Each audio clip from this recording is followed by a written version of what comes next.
Blessing Soul Family. This is Jules, and this is the Activate Evolution Interactive Show. And today we're going to talk about what it is to be a light worker in the midst of challenge. And I feel like this is the one where it can be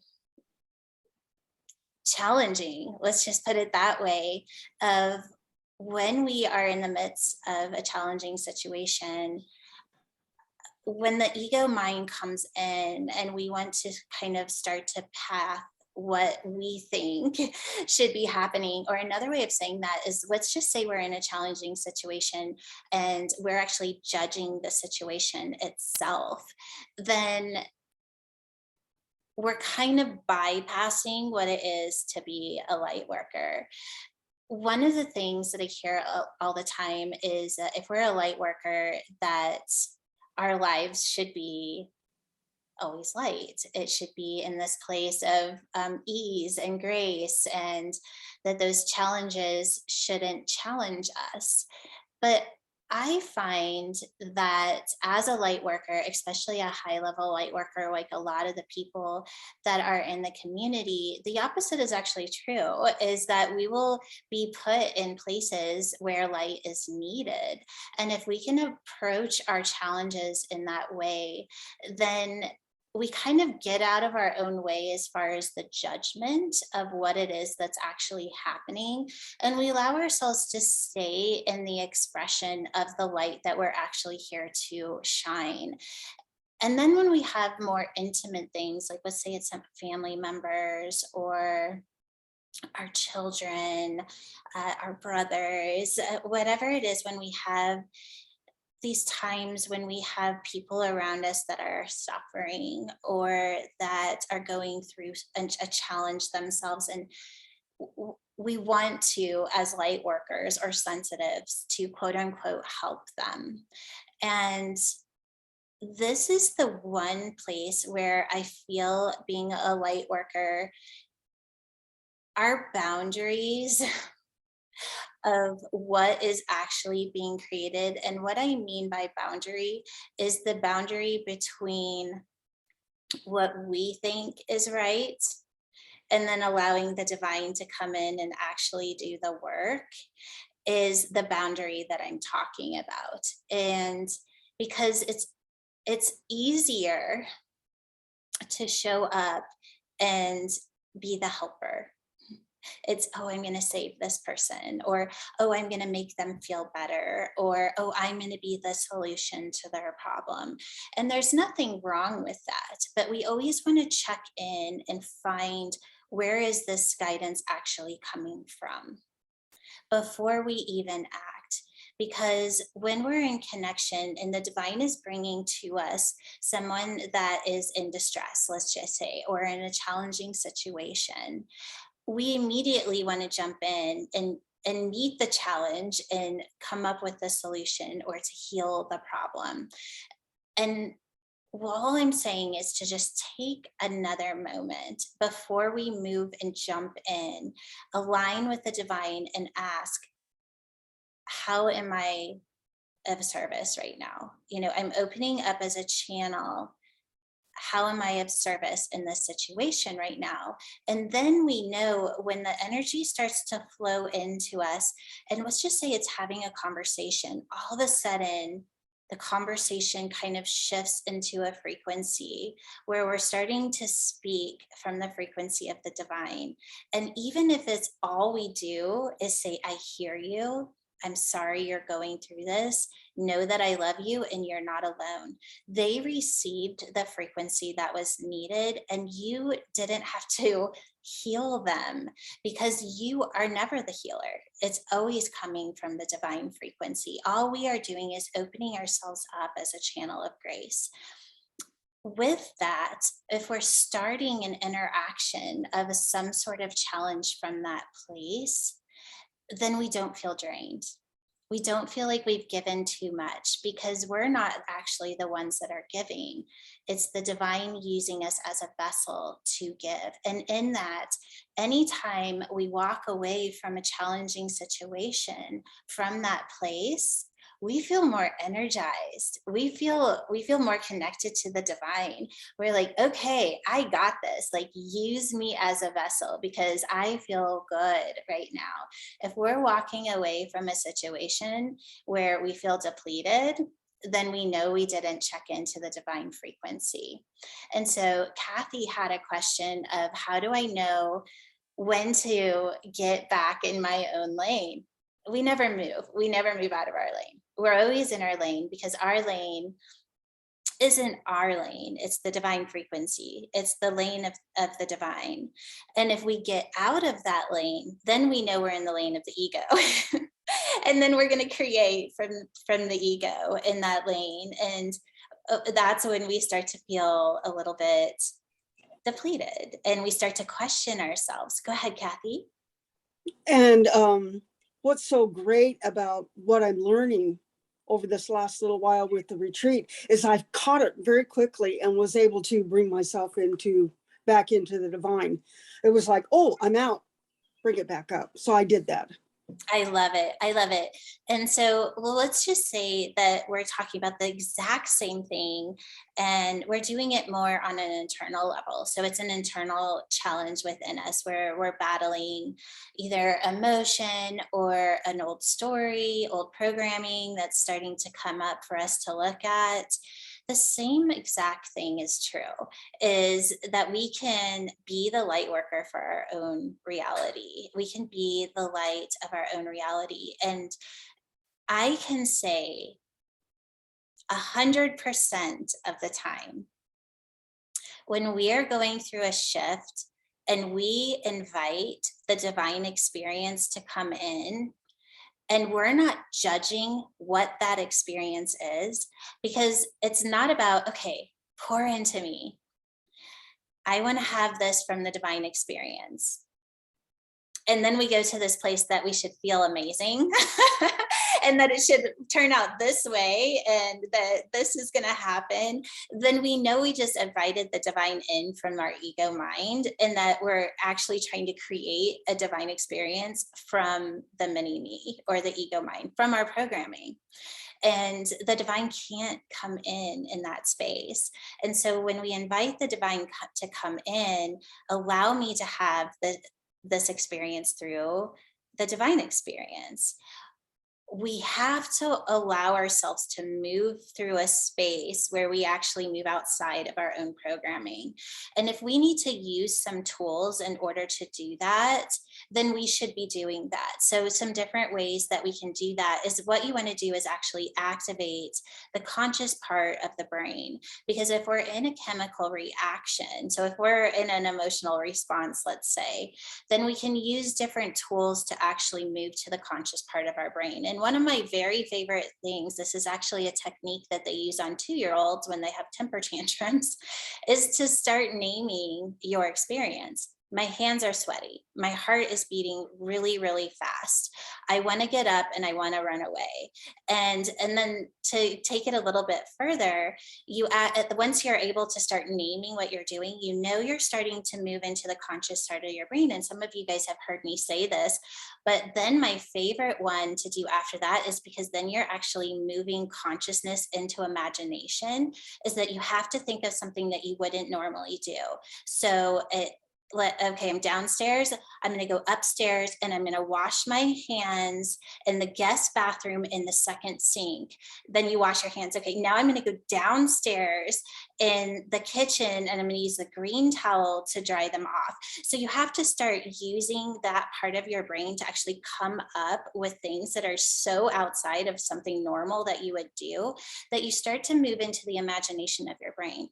What you'll notice is that your body starts to calm down. You're able to think more clearly. You've moved into the conscious side of your part of your brain, but you've also started to merge and open to imagination. And then in that space is the easiest place to go from a chemical response to inviting the divine to come into the experience. And in that moment, you've moved back into your lane.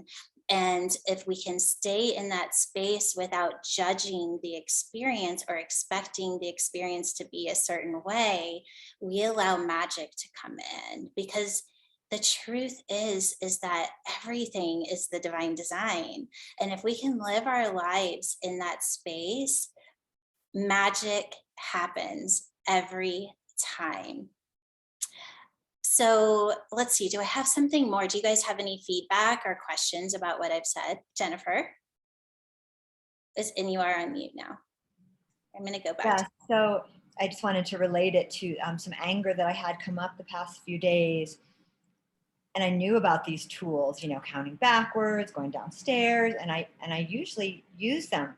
But obviously my ego was like, no, this doesn't apply to this one. It started to tell me that I had to think about it. You need to really, let's go through this. And I saw it. So I started going 10, 9, 8, 7, to get my brain. I go, you do not have to do that. So it was really interesting to see that step, because you gave us these great tools, but the ego comes in sometimes and doesn't want you to use those tools. So that's what I saw happening for me. I love that. And in that space, so taking it even a step further, because now you're aware that you did that, Jennifer. So now you're aware that I let the ego take control. So the next time that happens, what I would invite you to bring in is, divine, give me stamina and give me discipline. Because I know that my ego is not the one that's driving the car. Give me stamina and give me discipline. And in that moment, you do it anyways, because it's not always easy, you guys. If this was easy, everybody would be at a high level of consciousness. And there are times where the ego wants to take control and to just literally put the divine, not even in the back seat, but outside the car altogether. And those are the hardest times to go back into consciousness, because we are so deep in our programming. And usually those programs are connected to even survival patterns, are the ones that kind of pull us in the most. Because if we were to let the ego actually sit in the back seat, then we feel like we're going to die. And it is such a strong feeling that those are the hardest ones to overcome. I totally relate to your experience, Jennifer. And I actually can go back and remember one of the times where I actually broke through by using exactly what I said to you. Give me stamina and give me discipline. And it was within seconds that my body just started to light up and the frequency started to shift in my body. And in that moment, I was able to use the tools and actually move into the conscious part of my brain. I can't say I walked away thinking, oh my gosh, I'm so enlightened. That was the most amazing experience. I was still in the chemical response, but I bypassed my programming. And I knew that I did, because I did go to the conscious part of my brain. I opened up to imagination. I didn't really go any further than imagination, but I knew in that moment I broke the program. And when I got triggered in the same way the second time, I immediately was able to go into imagination and start reprogramming. And that's why it is a practice, is when we start to train our body that we can actually move out of intense programming, it gets easier and easier and easier. And now I can say, I don't have a lot of emotional responses anymore.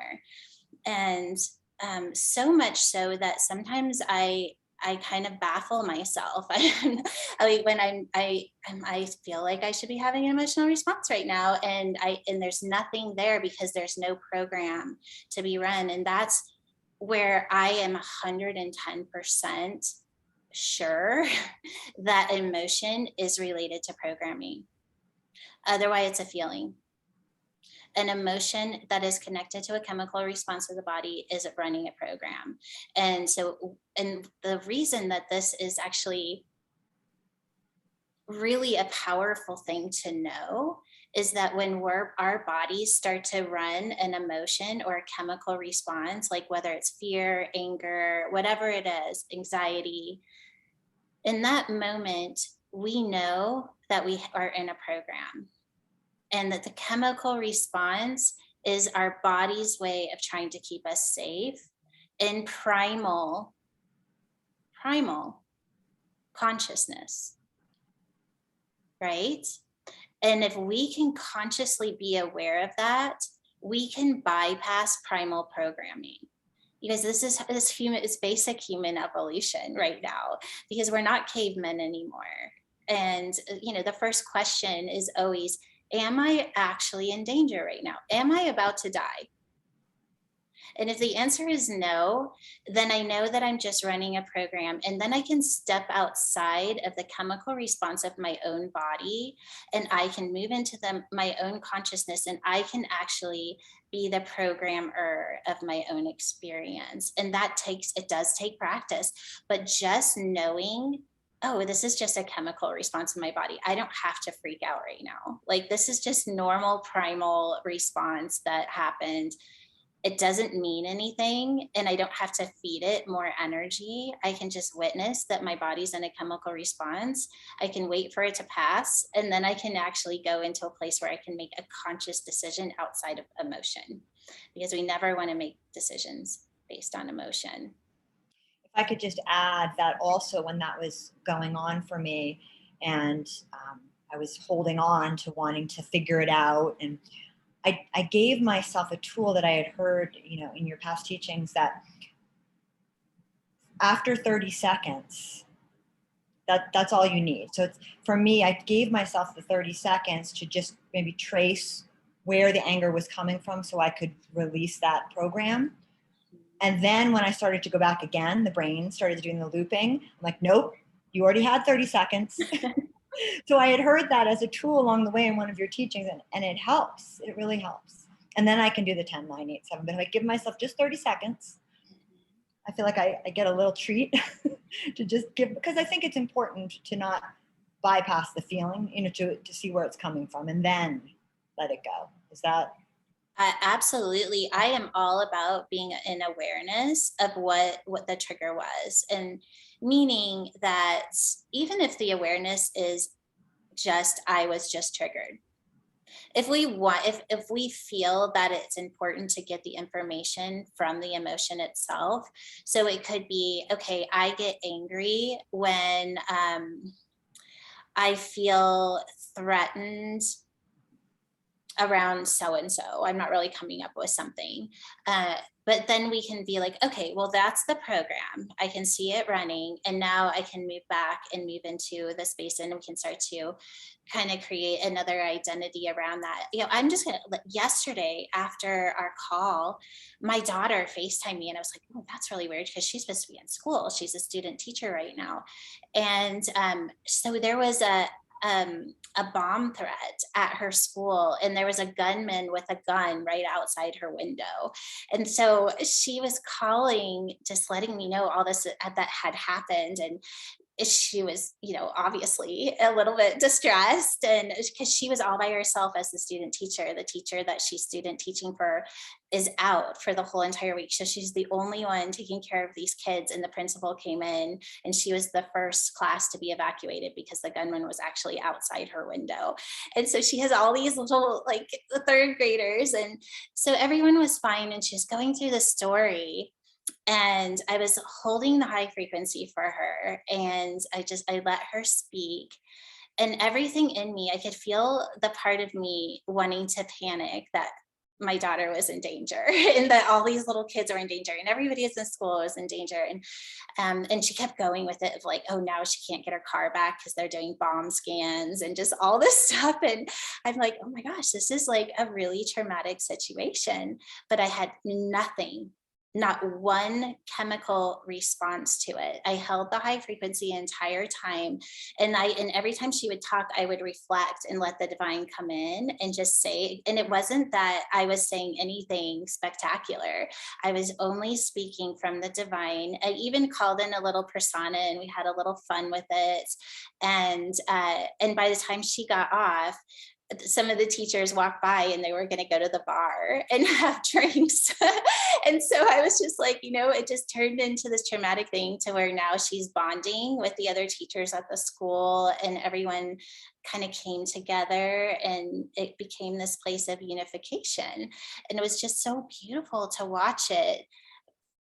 But if I had fed the emotional response that she was in, she could have walked away by creating a program around the response or the situation itself. And I'm not saying that she won't have a little bit of PTSD with that, but I didn't need it and come in agreement with it. I held the higher frequency the entire time and invited her to go into an experience beyond that.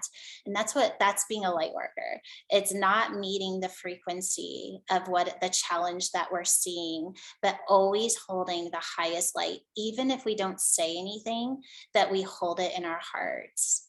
And by doing that, we are creating another frequency reality for the people that are around us. Even if we have no evidence that that is true, I know it is. Like, so meaning that if you don't actually talk to someone and they come back and say, oh, I had this wonderful experience when you were in my presence, like, that's not what it's about. It's about knowing that we're showing up and we're shining our light in every situation, and that if we get triggered, then we know the tools, and then we bring it back into the divine and we move back into the expression.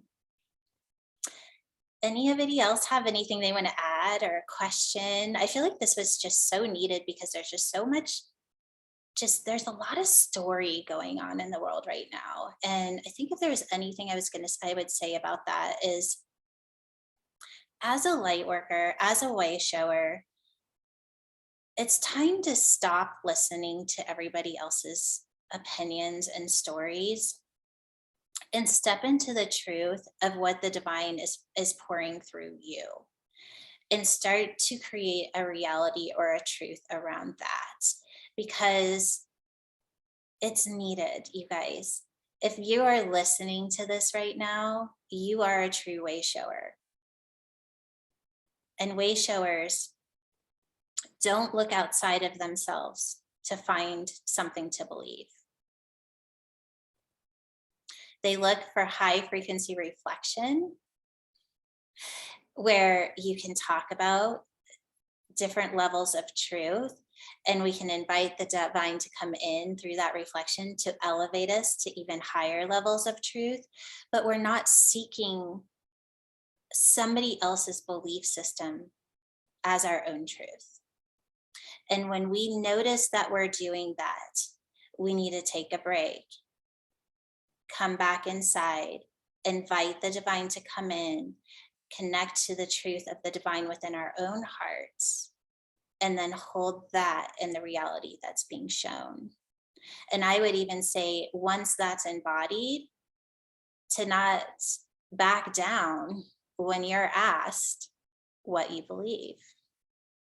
Because that belief isn't coming from a place of choosing somebody else's truth, but that belief is between you and your divine. And in that space, holding the highest reflection has value. So if I was going to end with anything, I think that's what I would end with. That's being a true light worker and a way shower. And this year is all about being bold, being true, letting the divine use you in big, big ways, and not being afraid of what other people think. Any last minute words before we get off? Last minute interactions. Why don't we do just a really quick process and just embody the frequency of the divine holding the truth within our hearts. So go ahead and place your hands on your hearts and start with that beautiful light blue light in through the nose and tracing along the brain, down through the spine and out through the mouth, just activating the ions and the electric charges of the spinal fluid that activates the mind, allowing those ionic charges to speed up and creating a beautiful frequency pattern that spreads throughout the body, just feeling as your body raises in frequency, allowing these ionic charges to fill the heart, activating synapse responses connected to the divine mind, and feeling the synapse responses moving into the physical brain, connecting to the ions, activating divine intelligence, bringing your divine online, opening yourself as a vessel, as a channel, and just surrendering the ego and allowing the divine to fully come in,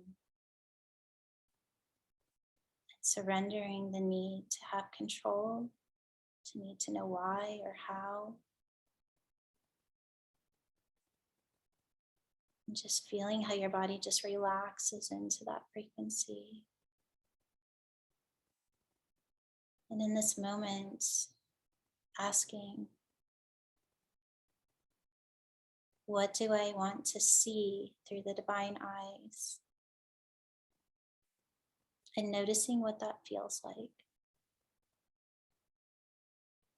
Now switching it around and saying, divine, what do you want me to see?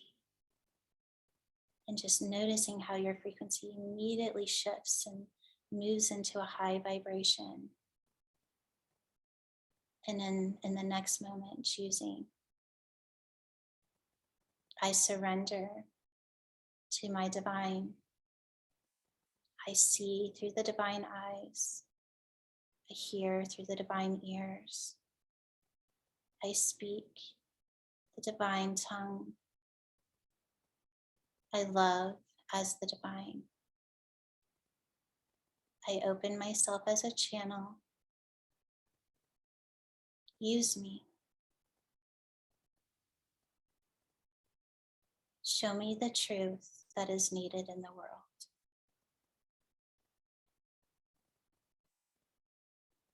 And then just relaxing into that frequency, knowing that life is a magical, beautiful space to explore in this frequency. If you saw through the divine eyes, what would you see? If you created a reality through the divine, what would it be?